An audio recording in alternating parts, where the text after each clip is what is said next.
সরকারি জমির উপর তৈরি হয়েছিল শাসক দলের কার্যালয়। এডিডিএ নোটিশ দিতে সেই কার্যালয় খুলে ফেলল তৃণমূলের নেতাকর্মীরা। গত সোমবার নবান্নে বৈঠকে সরকারি জমিতে বেআইনি দখল নিয়ে ক্ষোভ প্রকাশ করেছিলেন মুখ্যমন্ত্রী। মমতার ধমক খেয়ে রাজ্য জুড়ে দখলমুক্তি অভিযানের নামে প্রশাসন। আসানসোল দুর্গাপুর উন্নয়ন পর্ষদের জমির উপর অবৈধভাবে গজিয়ে ওঠা বহু নির্মাণকারীদের 3 দিনের মধ্যে সরে যাওয়ার নোটিশ দেওয়া হয়। দুর্গাপুর 22 নম্বর ওয়ার্ডের সিটি সেন্টারে এডিডিএর জমিতে থাকা তৃণমূলের কার্যালয়েও সেই নোটিশ পড়ে। শুক্রবার সকালে সেই কার্যালয় সরিয়ে নিতে দেখা যায় তৃণমূলের কর্মীদের। খুলে ফেলা হয় কার্যালয়ের ছাদের টিন রড। আগামী দিনে সরকারের তরফে জমি পাওয়া গেলে ভালো, নচেত ভাড়া বাড়িতে পার্টি অফিস চালানোর কথা জানান দুর্গাপুর 2 নম্বর ব্লক তৃণমূলের সভাপতি উজ্জ্বল মুখোপাধ্যায়। পশ্চিমবঙ্গের মুখ্যমন্ত্রী মমতাময়ী মা মমতা বন্দ্যোপাধ্যায় সারা পশ্চিমবঙ্গের শহরকে দূষণমুক্ত এবং যানজটমুক্ত করতে চেয়েছেন, তার সাথে দুর্গাপুরকেও চেয়েছেন। তাই দুর্গাপুরের এডিডিএ এবং ডিএমসি দুজনের যৌথ উদ্যোগে আমাদের দুর্গাপুরের যানজট মুক্ত করতে এই সব অঞ্চলের যেসব অস্থায়ীভাবে কার্যালয়গুলি বা অস্থায়ীভাবে কিছু দোকানদার রয়েছে তাদেরকে মুক্ত করতে চেয়েছেন। আমরা দুর্গাপুর 2 নম্বর ব্লক তৃণমূল কংগ্রেস শ্রী উজ্জ্বল মুখোপাধ্যায় আমাদের সভাপতি, তিনি চেয়েছেন তার থেকে আগে শুরু হোক, যাতে সাধারণ মানুষ তৃণমূল কংগ্রেসের দিকে আঙুলটা না তুলতে পারে যে আপনাদের অফিসটা রয়ে গেল অথচ আমাদেরটা কেন ভাঙা হলো।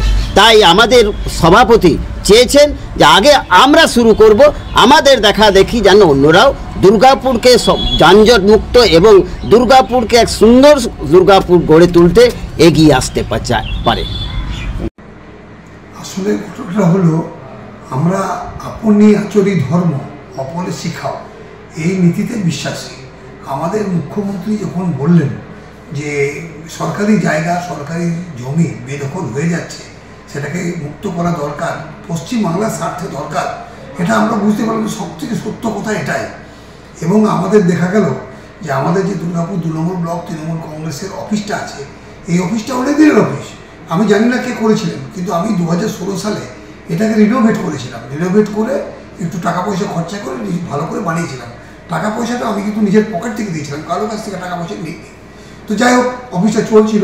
হঠাৎ সেদিনে দেখলাম যে এডিডিএ একটা নোটিফিকেশান দিয়ে গেছে আমাদের অফিসের পরে, একটা পেস্ট করে গেছে। সেটা লিখেছে যে আপনাদের 3 দিন সময় দেওয়া হলো, 3 দিনের মধ্যে আপনারা যদি এটাকে স্ট্রাকচারটাকে খুলে দেওয়া দরকার, because this is unauthorised structure, আর নয়তো আমরা এটাকে ডিমোলিশ করব। তো সেই 3 দিনটা আগামীকাল হয়ে যাবে। আমি দেখলাম, সিদ্ধান্ত নিলাম যে না, আমাদের এটা নিজেদের থেকে খুলে দেওয়া দরকার। কারণ এই জায়গাটা তো আমাদের নয়, জায়গাটা তো সরকারি জায়গা, সত্য কথা। তো আমরা সরকারি জায়গা দখল করে পার্টি অফিস করবো কেন, কিসের জন্য? সুতরাং আমি এই সিদ্ধান্ত নিয়ে নিলাম এবং আমি আমার সহকর্মীদেরকে জানিয়ে দিলাম যে ভাই, আমরা আগামীকাল সমস্ত জিনিসপত্র শিফট করব এবং আমরা যে টিনের চালা আছে, পাইপ আছে, স্ট্রাকচার আছে, এগুলোকে সব খুলে নেব। দুর্গাপুর থেকে সনাতন গড়াইয়ের রিপোর্ট, টিভি নিউজ 10।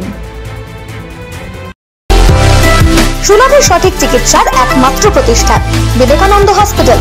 24 ঘন্টা emergency service, blood bank, trauma care. আপনাদের সেবায় আমরা তৎপর।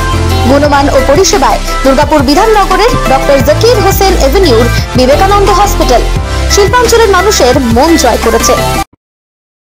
সবার আগে খবরের আপডেট পাওয়ার জন্য সাবস্ক্রাইব করুন আমাদের ইউটিউব চ্যানেল এবং ক্লিক করুন বেল নোটিফিকেশন আইকনে।